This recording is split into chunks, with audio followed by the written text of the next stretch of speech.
Thank you very much, all of you, for being here. We really appreciate it when you take time out of your schedule to join us so we can talk about something that is close and dear to our hearts, the deployment of IPv6 in Africa. Now, my name is Mukom Akam Taman. I work at Afrinic. I've been a trainer. Some of you might have even met some of you. And on Twitter, that's my name, at @perfexcellent. So you usually find me doing some tweeting from there. And before we go ahead, I want to start off this session by asking a question from all of us. How much IPv4 space do you think that Afrinic still has available? To answer that question, I want you to go over to this website, menti.com, and then you enter that code and then answer the question. How much space do you think Afrinic, IPv4 space, do you think Afrinic still has available? Head over to menti.com, then you ask for a code. You enter the code is 772389, like what is showing on your screen, and then you vote.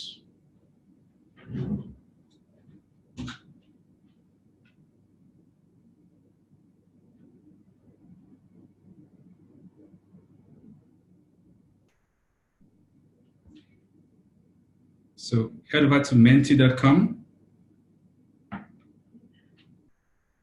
Yeah, only one person's voted so far. Menti.com. So we're going to be using this menti.com to get feedback and interaction because it's difficult when we're not in the same room. So yeah. So I am going to give 30 seconds to the voting. 30 seconds to the voting.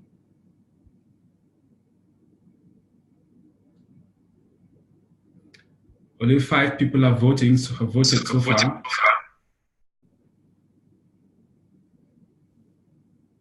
Seven.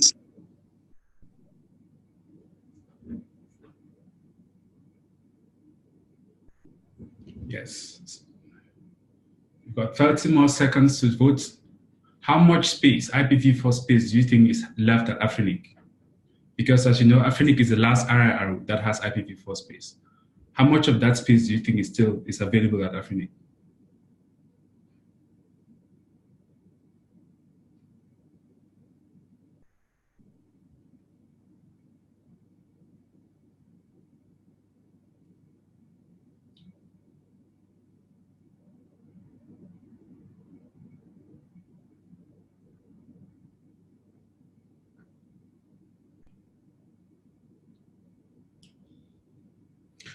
Okay. Time up for the voting. So, what is the correct answer? The correct answer is we have less than a /25 of IPv4 space. Okay? In fact, the actual value is that Afrinic has about 17.6% of a /8 left. That's about say 2.9 million IPv4 addresses free. So, as you all know, the problem is that, IPv4 is something that we need to run our internet. First of all, Africa only had a very limited amount of space available because we were the last to join the internet. And now only 17.6% of a /8 is left. But now, look at the status of IPv6 deployment in the world. As you can see, Africa is in the red. That is terrible. That is really, really terrible. Therefore, if we don't do something about deploying IPv6 fast, then we are going to risk being left behind again.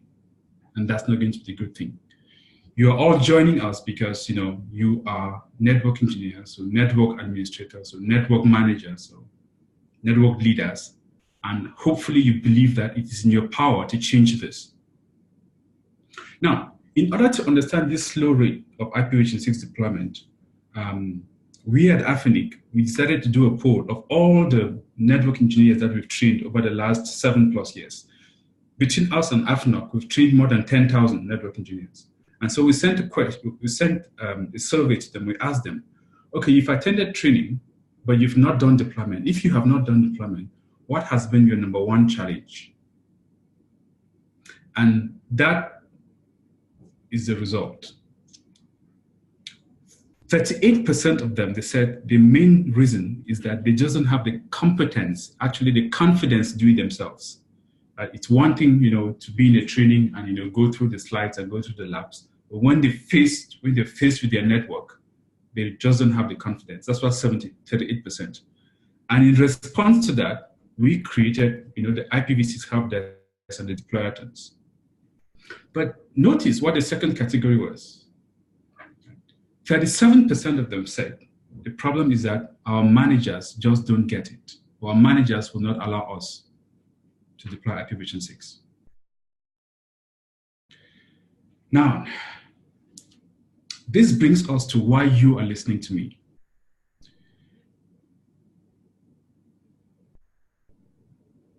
Now, think of this here as your IPv6 deployment idea. Right? You are in that bottle. You are the person in that bottle. Your IPv6 deployment idea. And in every organization, nothing significant can happen without allocation of resources. These resources include time, it includes the skills and the manpower, and it includes the budget. Every big project must be allocated resources, otherwise it just will not get done. And in fact, the way that we see this when we talk to people is that, oh, there's some other priorities. We start, but we can't finish because our manager doesn't think it's important. It's simply because if you start hearing the languages, there's something else more important. It's not a priority. It simply is because the resources have not been allocated to it. Time, skills, and manpower, or the budget. So creating a good IPv6 project plan is that red circle you have in there, is the key to unlocking those resources so that your idea has a chance of getting out of the bottle and having access to resources so that there's a chance that it can be deployed.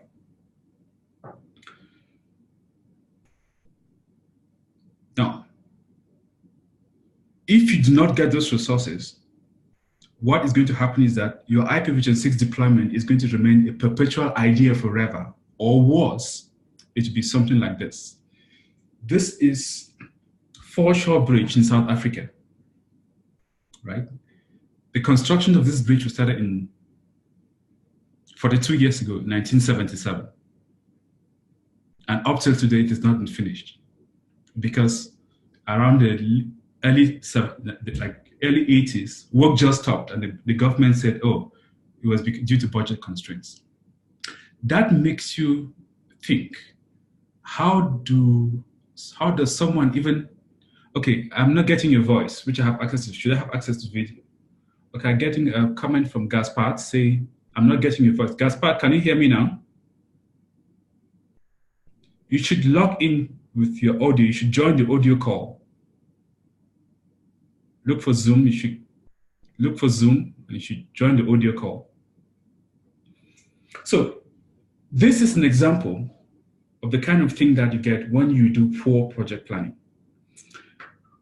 And let us get a feel for, in your network today, what is the current level of IPv6 deployment on your network today? On the left is none at all. On the right is yes. It's just two states, different factors. So you have 30 seconds to do that.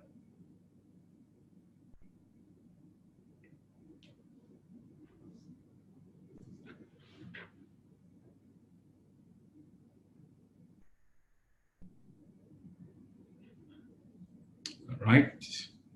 Do you have a prefix? Is your prefix announced? Is the core of your network IPv6 enabled? Is the customer edge, where you have your BRACs, your OLTs, etc., etc.? Is all of that IPv6 enabled? Is there IPv6 available on your website? Can I reach it over IPv6 today? What about your DNS infrastructure? Is there user traffic on your IPv6 on your network?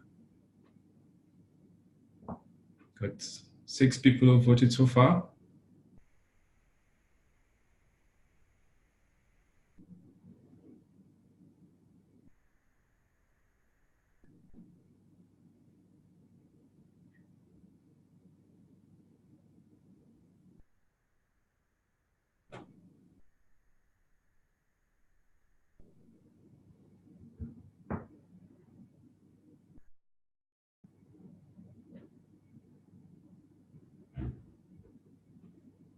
So some people have not voted. Only 13 people voted so far. Come on, go ahead. Go to menti.com.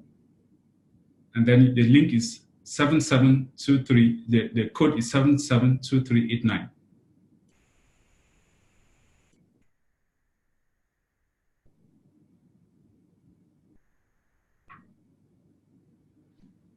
That's great. I'm going to give 30 more seconds. What is the current level of deployment of IPv6 in your network?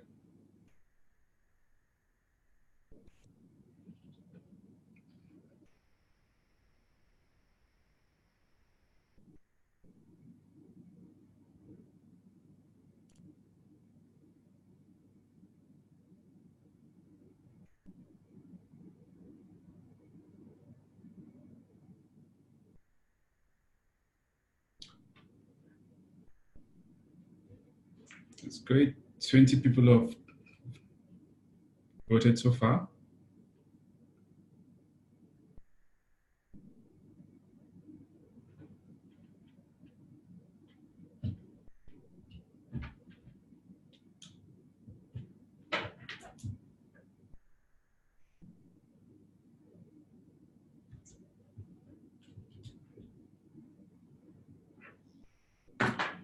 All right. Now, with 22 people, as you can see that most people report that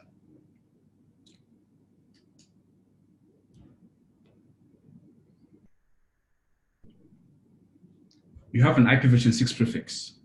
And as is to be expected, one of the lowest things is websites are not enabled and the customer edge is not enabled. And this is very important because you have a lot of people who have an IPv6 prefix and have announced it and they say, oh, we've deployed IPv6, okay? No, that's not deploying IPv6. So we asked that same question in 2017, and this is what most of the respondents said. And as you can see, the green bars, that is where people are suggesting that, saying, oh, we've deployed IPv6. Or we are in planning, the green, like both in data center and campus and enterprise. Everyone claims to have been planning IPv6. Yes, and they've been planning since 2017. Still very little deployment. And that's what we are trying to change, right?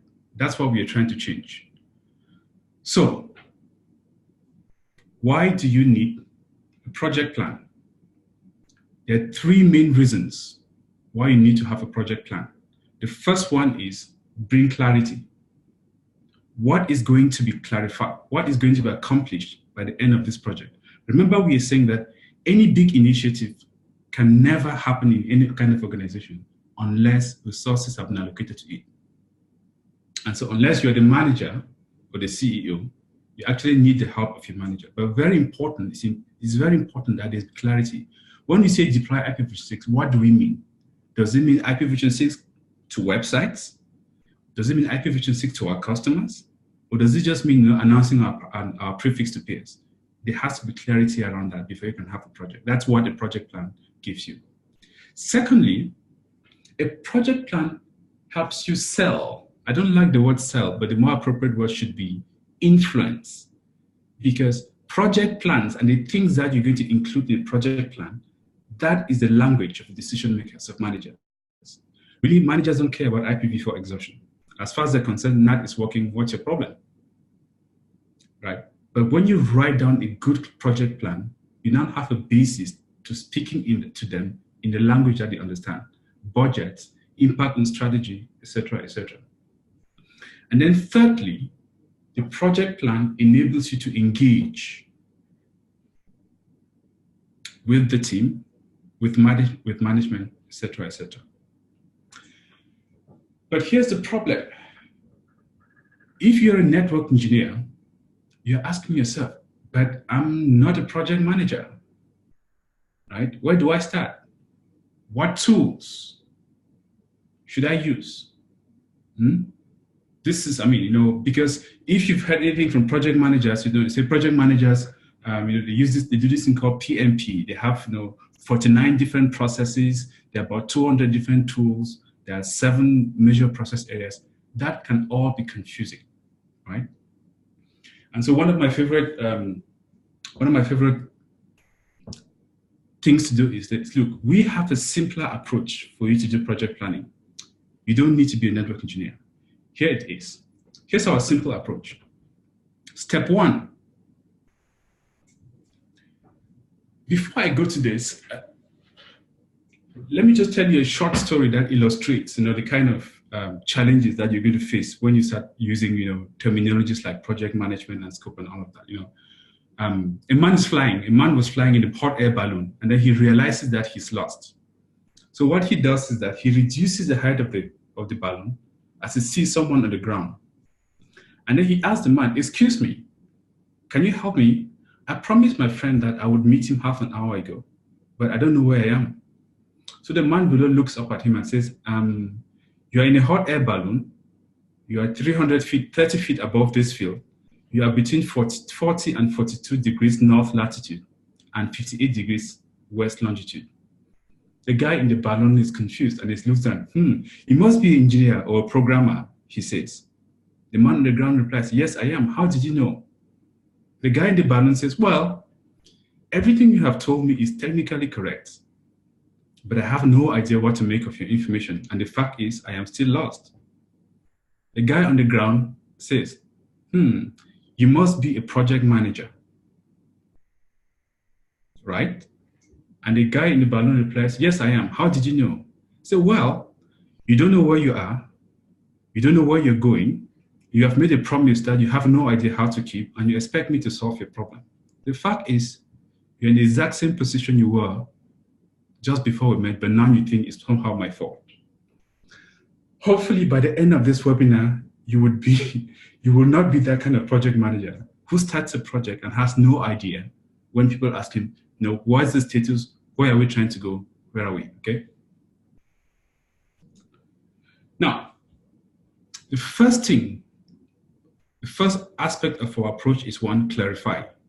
There are 10 key elements of every project. Master this, and everyone will be on the same page. That's clarity. Secondly, sell. This is where you co-create it. Even though you've created a draft project plan before, you go sit with your manager or whoever has to make the decision to co-create it. We'll go into more details about that.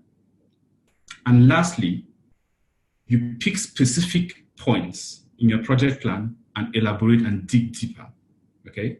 That's when you start executing.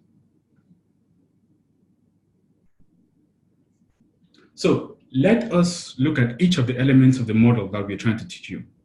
Clarifying. What does clarifying mean? To understand the clarifying, I would like you to remember that if some of you must have heard the tale of, the blind men, the 6 blind men and the elephant. These were people who, they were not born blind, so they'd seen some things, and then later in life they got blind, but they'd never seen an elephant. So they all heard about what an amazing creature an elephant was. So one day they decided to go to the zoo and see an elephant. And so when they went to the zoo, each one of them approached the elephant, touched a different part of it, and said, "Oh, an elephant is like a rope," says the guy who was touching the tail. "Oh, it's like a wall. Oh, it's like a tree. Oh, it's like a leaf. Oh, it's like a spear." The question is, which one of these guys was correct? The answer is none of them and all of them. And a project is a bit like this. And so the person who initiates the project has the responsibility of putting the big picture together. Because an elephant is actually a combination of all what they are experiencing. So all the people on your project team are going to be experiencing different parts of the project. It is your job as a project initiator and coordinator or project manager to tie down everything. And here is our tool for creating clarity. In fact, you guys are the first people in the world that we are sharing this with. We call it a canvas. 10 things that if you understand, you bring clarity to any kind of project, not just IPv6.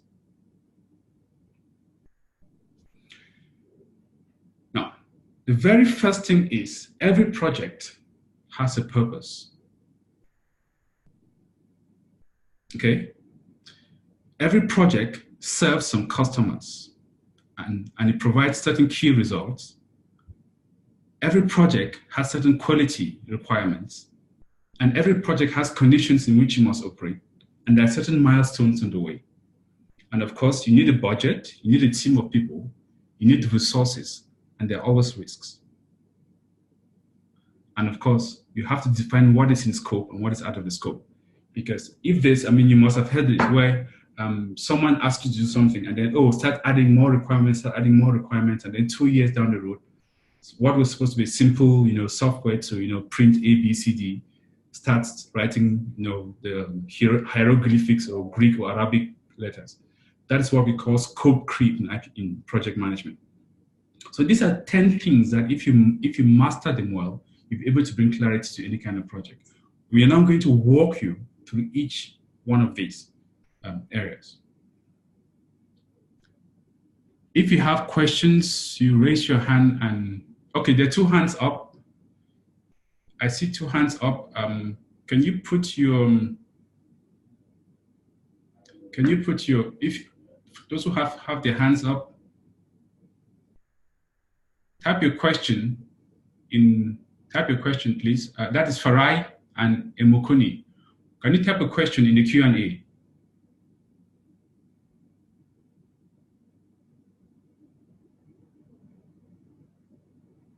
Type your question in the Q&A, and then I'll take it at the end of this section.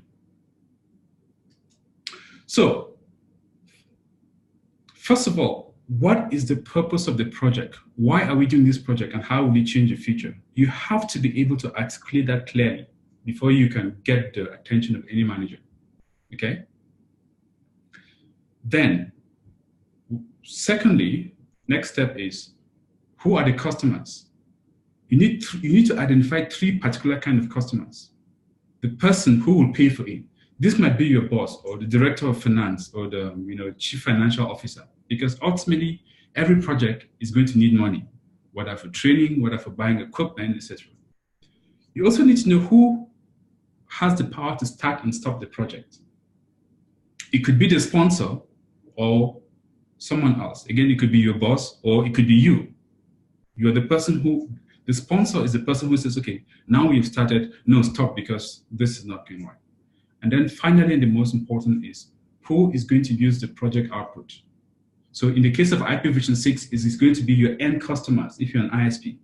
If you work in a university, it's going to be the users of the university network. If you work as part of an enterprise network, it's going to be the employees who work in the company. This is recipients, okay? You have to clarify at least these 3 groups, these 3 individuals as your customers. Now, the third knowledge area you need to address is key results. What will the project deliver to each customer? Now, here's a mistake that most engineers tend to make, is that we go on, we'll get IPv6, it's supposed to be faster than IPv4, we'll no longer have to buy IPv4 addresses, or all of that. The key results must be one key result for each of the customers. So your CFO really doesn't care about internet being faster. He probably cares that when you deploy IPv6, you will no longer have to pay more for IPv4. Therefore, your costs will go down. That's something important.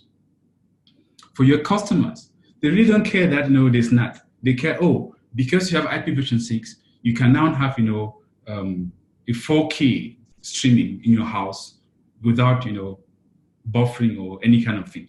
That is a benefit. So you have to have key results of benefits to each of the customers that you identified before. Now, you also have to address what do we mean by quality in the terms of this project? What is it that makes the customer happy? And what is it that might ruin their experience? So typically you look like, the CTO, for example, he said, no, I want minimum downtime. I don't want, because we're deploying IPv6, the network is going down every 5 minutes. No. The sponsor might say, I want frequent communication. Keep me up to date about how this is going. The financial guy might say, you know what, make sure you all stay below budget. So what is quality? If you define that, you are helping to bring clarity. Now, the fifth area is key milestones, okay? Now, key milestones it has to include the start date and the end date, and then between the start date and the end date, what are the important steps or stages? We're not talking about the task right now. It could be something like, by this date, we have to get our IPv6 prefix. By this date, we have to have announced it. By this date, our call must be ready. By this date, our website. Those are key milestones that you want to identify. We are going to provide, a template of milestones, and then you can always modify them for the specifics of the organization. The sixth area is the conditions. These are the things that we know for sure will either support or hinder the project. This could be physical, the equipment or facilities, their presence, financial, whether there's a budget or not, or human, time, knowledge, and politics. Okay. So these are things that we know for sure will either support the project or hinder it. So for example, if you know that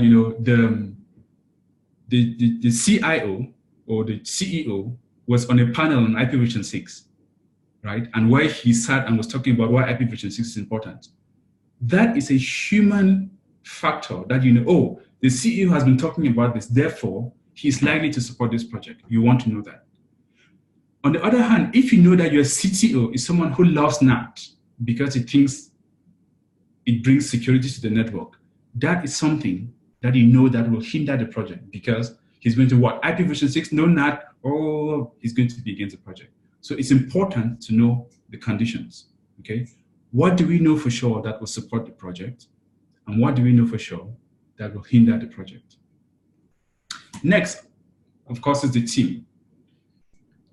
Who is the project manager and who is on the team? Okay, those are the people who actually coordinate to get the work of deployment done. They could be from one team, but ideally, typically in a large-scale project like IPv6, it's going to be from several teams. So one of the things you will notice is that after our trainings, for example, some people have come back and the week later, Mukam, we've deployed IPv6 in our network. And when we dug deeper, what they've done is that they've gotten their prefix, they've announced it, and they've enabled IPv6 on the core. But they had not done anything with IPv6 on the website.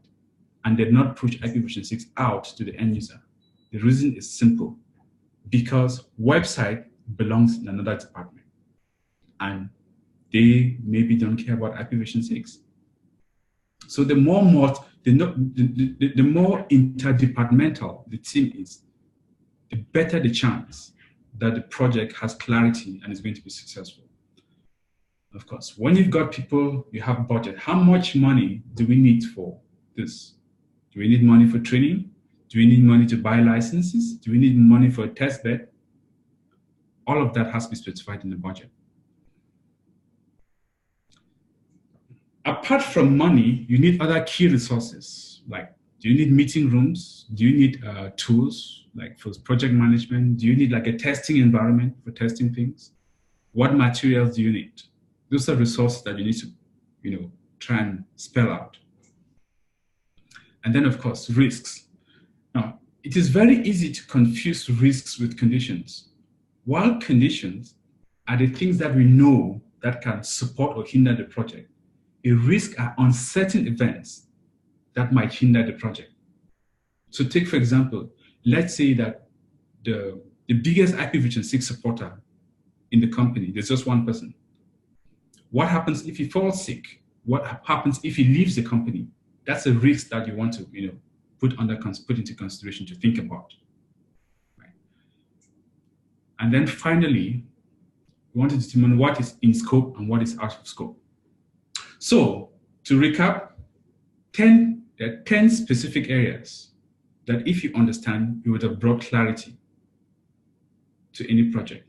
The purpose, customers, the key results, the quality, the milestones, the conditions, the team that does the work, the budget, the key resources, and the risk involved.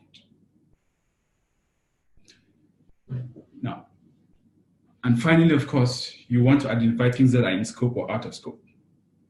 So do we have any questions in the Q&A?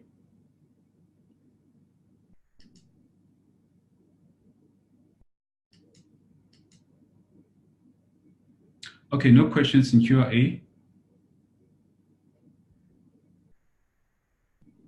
Okay, so let us proceed. Now, when you were registering for this webinar, right? When you were registering for this webinar, we asked you to tell us what is your biggest challenge when it comes to creating an IPv6 project plan, right? And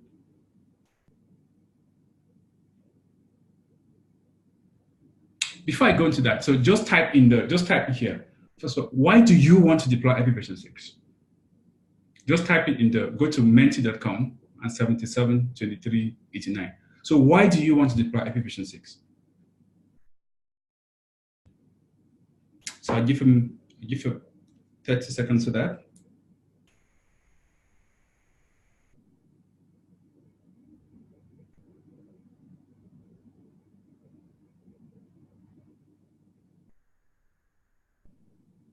So why do you want to deploy IPv6?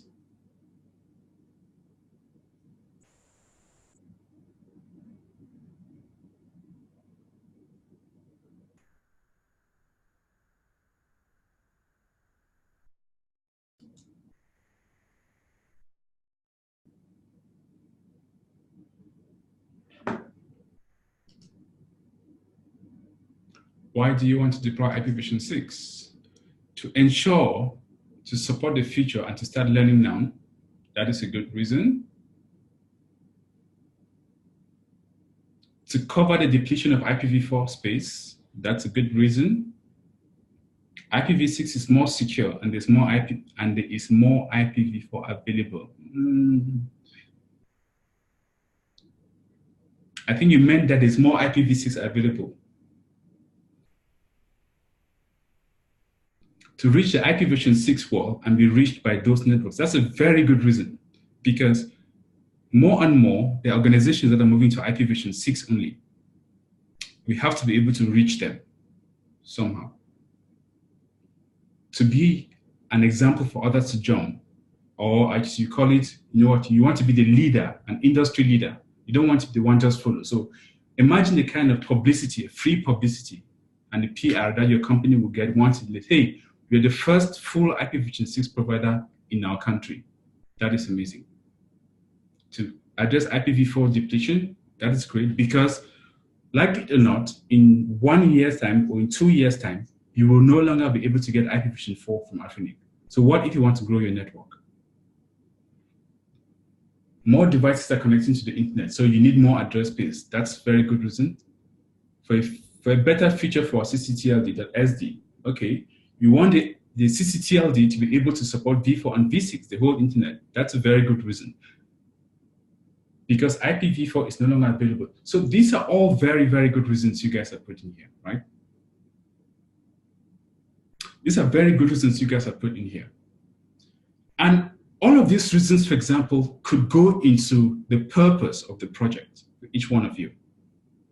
Now, when you filled the form, the survey to register for this webinar, we asked you, what are the challenges what are the biggest challenges that you face when you're creating an IPv6 address plan? So let's look at some of them and try and classify them according to the framework that I just showed you. So again, someone typed, we have no idea where to start from. Which of those areas do you think that belongs? Where should we start? So you have 30 seconds.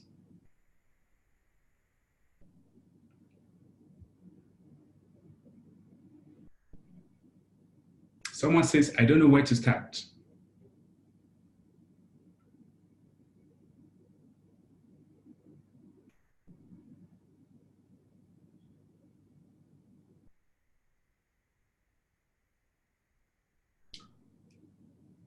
Okay. Someone says, 6 people say it's project purpose. One person says team, someone says it's milestone, someone says it's scope. Yeah, come on, 12 votes so far. Come on.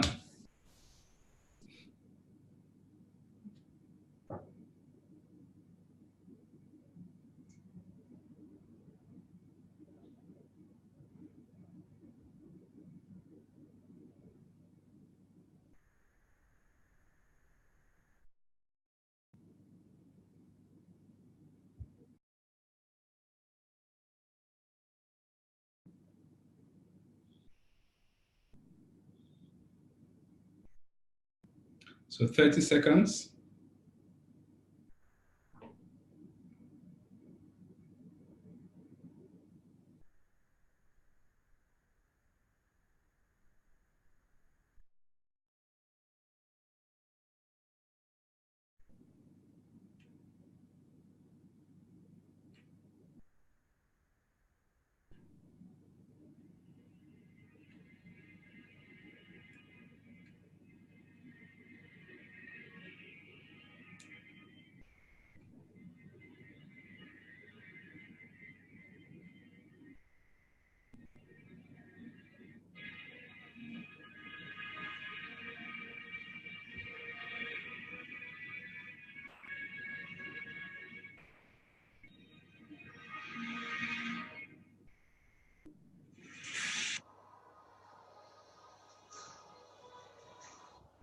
All right, let's see what the answer is.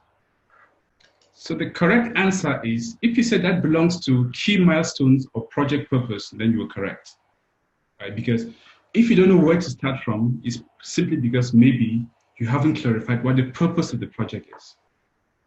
Now, if you are clear about what the purpose of the project is, but you don't know what the first step is, then it belongs to the key milestones, right?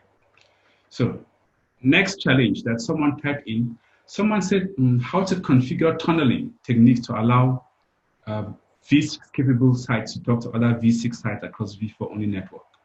So which of those categories do you think that belongs to? Voting starts now.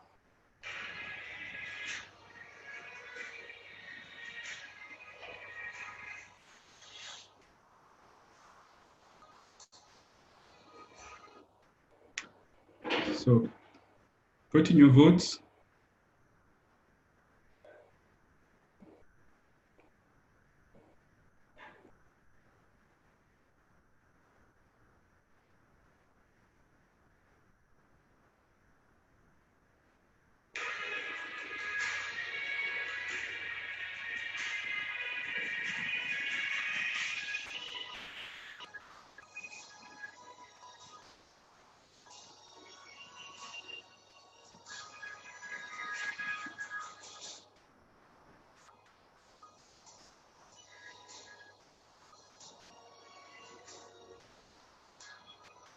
So come on, let's get to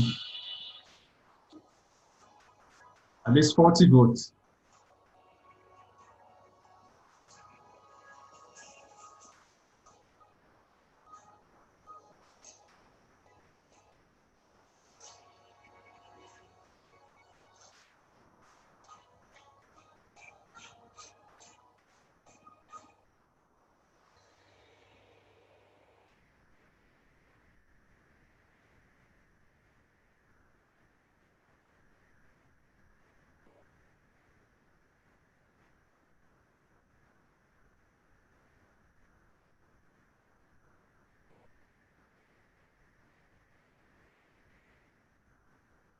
Come on, let's get to at least 40 votes.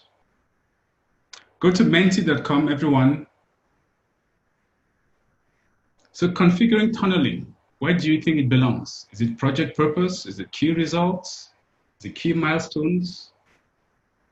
Is it under the team? Is it under quality? Is it under scope?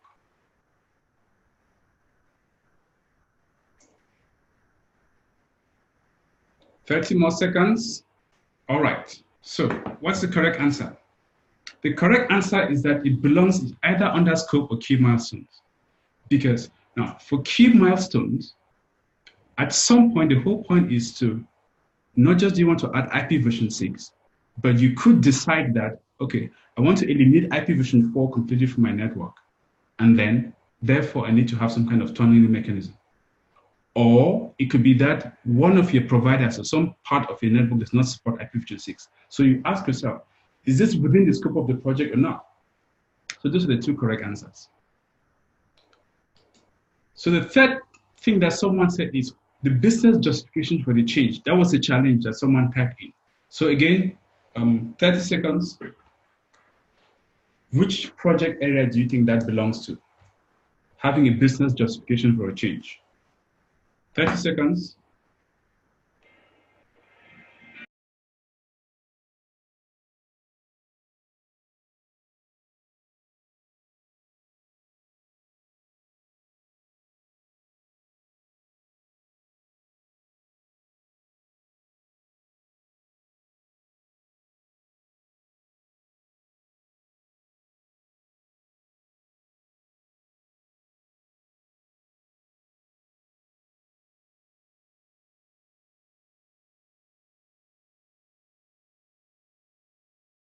All right.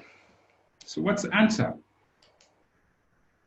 That's correct. It belongs to either the project purpose or the key results. Remember that you need key results for each of the sponsor, the project owner, and the recipient.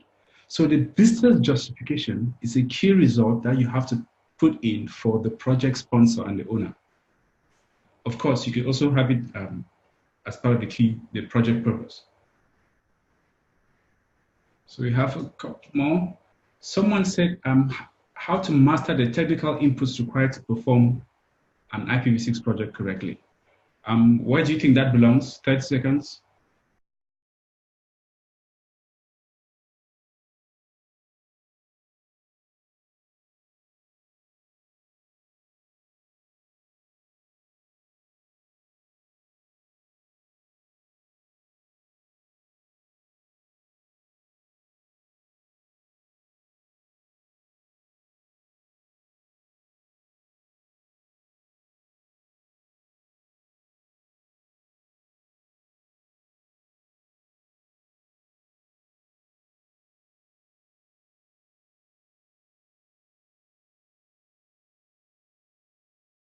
So the competition is between team, quality, key resources, and key milestones.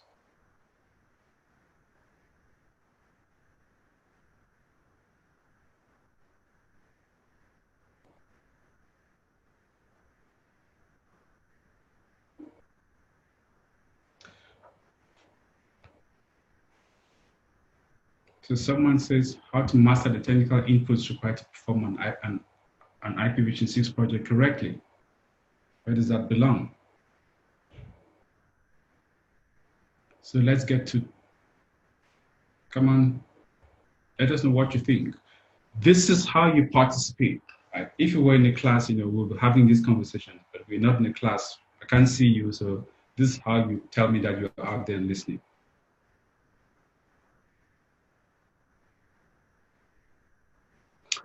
All right. So the correct answer is this could be key results or key milestones because the inputs you need are key resources. Sorry, these are key resources. But also they could be part of the key milestones because you could say, I want to be sure that I know everything that I need for this project before I move to the next step. So it could be a key milestone. So these are the two correct areas. Someone said the ISP doesn't offer IPv6. This one should be simple. What is it? If the ISP doesn't offer IPv6, which area does that belong to?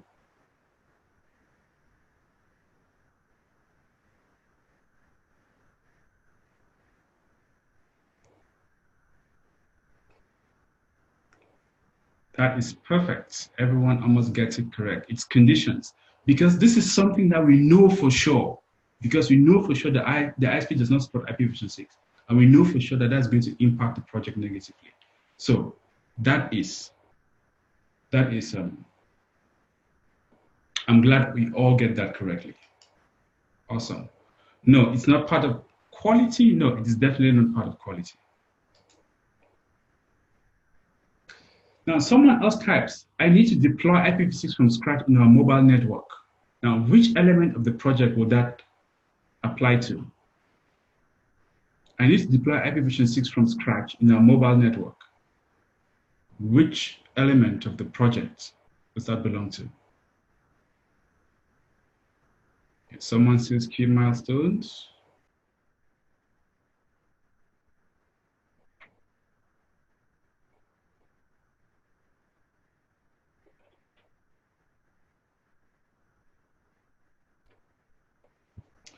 All right, let's see the correct answer.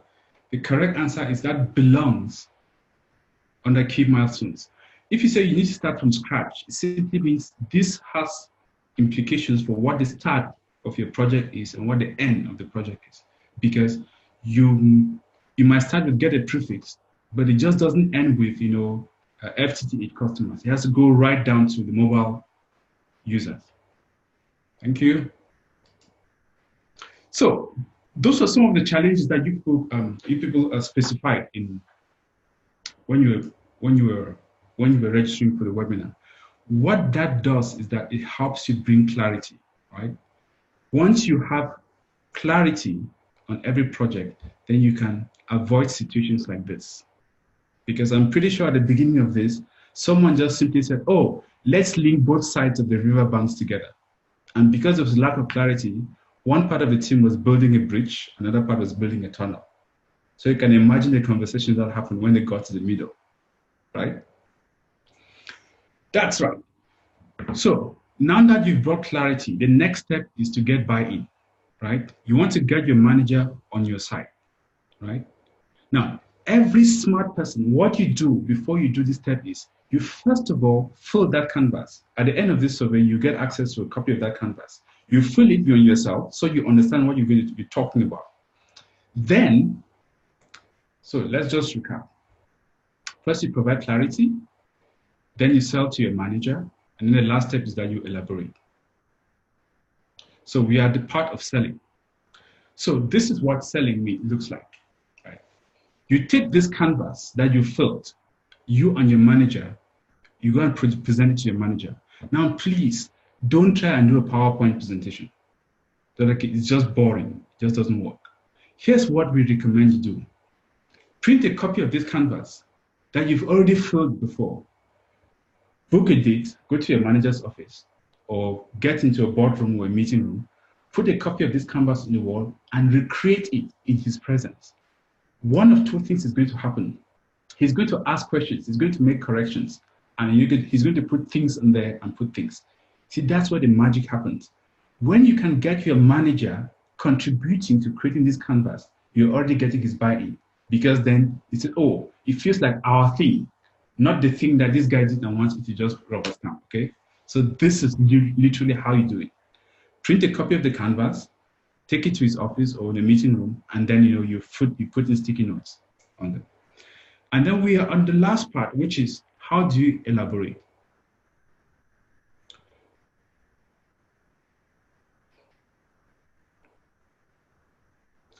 So recall, that is the canvas. If you master those 10 things, you understand how to clarify a project. And this is how it looks like in real life,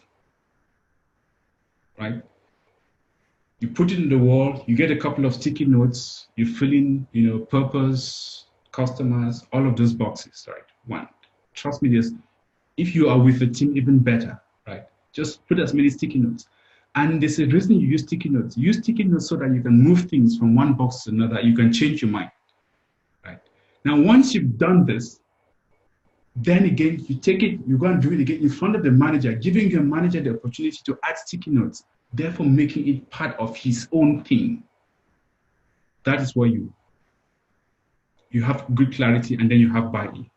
Now it comes time to actually doing. Now you focus on the key milestones part of it, right? You focus on the key milestones and you're going to take each one of those milestones and create what we call a team alignment map. Is that okay? This is where you dig down into details. One of the biggest mistakes people make is that you want to clarify every single step from beginning to end. Sometimes if your company has a project manager, fine, they can do that as part of their Prince2 or PMP certification, that's fine. But if you're just an engineer who's trying to do this, the most effective way we found is take each step of the milestone, each milestone, and then clarify it. What do we mean by clarify? It simply means you do these three things. You list the objectives, you sit down together with the team and say, what things must we do in order to accomplish this step? Let's say, for example, the objective is announce our prefix. The commitments could be, Stephen, you are going to call, send an email to the upstream provider asking for point-to-point prefixes. Another person could say, Bashi or John, your job is to find the configuration, find the template configuration for Juniper. For JunoOS, so that we can, add IPv6 session to our current clearance. Another commitment for someone could say, hey, I want you to go and create ROAS so that by the time we do this IPv6, we have RPKI ROAS for the IPv6. Now, once you have these commitments, the reality is that you now ask your question, what resource do we need to do this that we don't have? And you put it under the resource, under column 3. An example could be, say, for the RPKI case, someone could say, we don't have a BPKI certificate, which is what we need in order to create a ROA. As a result of that, you put another task. Go talk to the manager to enroll a BPKI certificate in my Afrinic so that we can use it to create ROAs. And then also for each step, there's always a risk. So, okay, you identify the risk and then convert it into tasks. So now, let's see examples of how we've actually done this, okay? Let's see examples of how we've actually done this.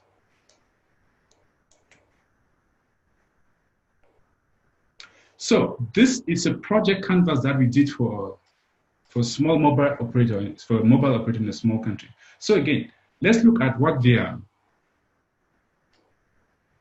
What is the purpose? The purpose was to be ready for customer demand, to catch up with the rest of the world, to demonstrate industry leadership, because they said, look, if we are able to be the first mobile operator to deploy IPv6 in this country, we're going to get lots of free press and it's going to be good for our brand. And another reason was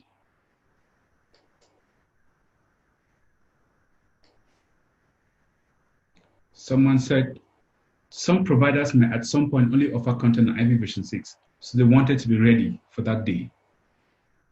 And then look at this one in the middle. This is great. I love this. To conform to regulatory requirements to deploy IPv6, which means the regulator had gotten to them and said, hey, we want everyone to deploy IPv6.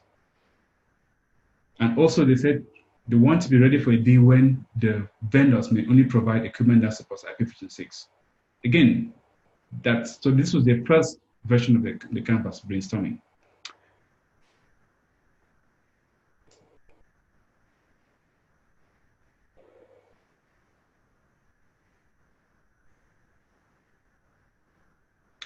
So who were their customers? The customer, number one customer is the CTO. The owner is the core networks manager. And the recipient are the customers of this ISP who use internet connection, who they serve as ISPs. And then clients, like the CCTLD was a client, and the IT department of this company was a big client. So what are the key results? Key results was IPv6 connectivity, IPv6 enabled website, operational experience for the team, IPv6 enabled DNS infrastructure, and the IPv6 enabled OSS. What was the quality? Minimum service downtime. The head of network says, look, I want you to do this with as minimum downtime as possible. And the sponsor said, do this within budget and also on schedule.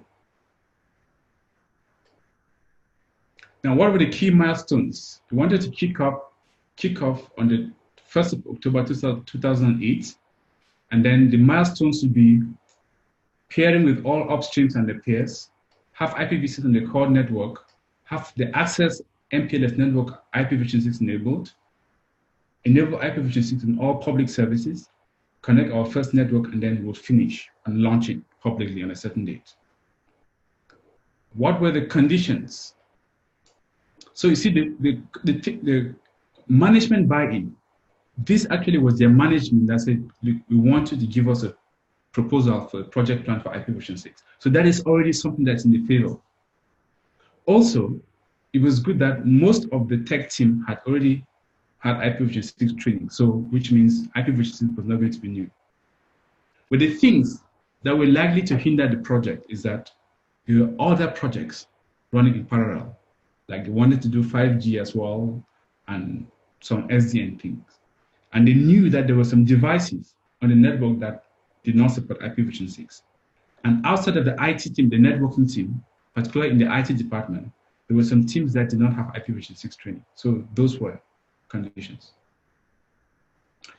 So in terms of the team, okay, you had some individuals, someone from the ISP section, the transmission section, from the upstream provider, and because we were helping them, the Afrinic DO team was also mentioned here.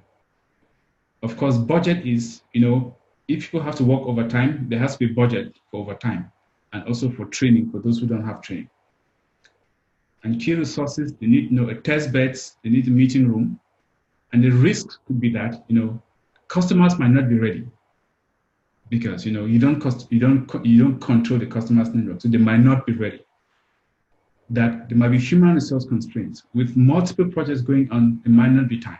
And then there might be a lack of skill for some things like, things that identified email, particularly because they didn't have training and experience in that. And so that is a simple project plan. Okay. Now, once they had this, the team, they now took this again and then presented it in front of their manager. And what they're doing is they're currently trying to, they're picking each of these steps now and creating a team alignment map and breaking it down to details. So I know you must be wondering, what are some of the work packages, the things that might go into these milestones? Okay, now if you join the Afrinic help desk, we have a big list for you. You see, all of these are the things, right? These are the milestones. You could start from any one of these and then keep progressing. Determine your V6 prefix, determine your V6 needs, get your prefix from Afrinic, audit, advertise, etc., etc., etc. And if you do join Afrinic help desk or come to a deployer, we have this case file that we can provide to you to bring that into reality, to take that, that canvas and all of those tasks into specific tasks. Say, for example, look at this, once you get your prefix, you can check here and you're green. Once your prefix is announced, you can get here. But in order to do this list of tasks, as you can see here, right? So we'll modify it for your network, and then you simply start walking through it one by one. So IPv6, again, don't try to see it as this big thing. Think about if you can break it down into simple, short steps that will take no more than, say, 2 hours to do. So that every week is simply, this week, I'm going to put aside 4 hours. In 4 hours, I do one task on this list. Trust me, and that's how IPv6 gets done. So to conclude, I want to share a quote with you from General Dwight Eisenhower. He said, "Planning is everything, plans are nothing." So the process of you and your team creating that team alignment map, talking with the manager and creating the canvas is very, very important because it helps you see the big picture so that you can adapt on the small things. Okay, so that you can adapt on the small things. And this is where we take questions and answers.